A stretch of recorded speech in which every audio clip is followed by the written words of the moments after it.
आसतु एबे जानिबा राशिचक्रर चतुर्थ राशि कर्कट राशि 2026 मसीहा वार्षिक राशिफल।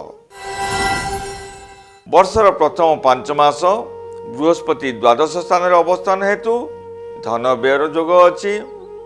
नवमस्थ शनि पारिवारिक चिंता वृद्धि, अଯଥା विवादीय परिवेश सृष्टि, निज लोकंक सहित मनांतर मतांतर ओ भूल बुझामणा हेबार संभावना अछि।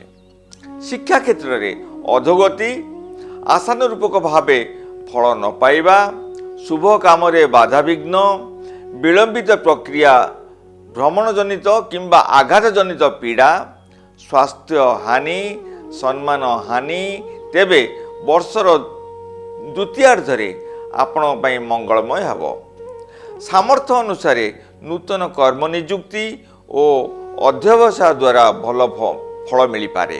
तेबे ए वर्षटी कौनसी काम करिया पूर्वरु कौनसी निष्पत्ति नेबा पूर्वरु भावी चिंती बुझी विचारी गुरुजन बा अभिज्ञ ज्योतिषक परामर्श नियंतु। आपनक समस्या किछि परिमाण रे एडाई देई परिबे। तेबे प्रतिकार स्वरूप प्रत्यह हनुमान चालीसा और शनिदेव चालीसा पाठ करंतु।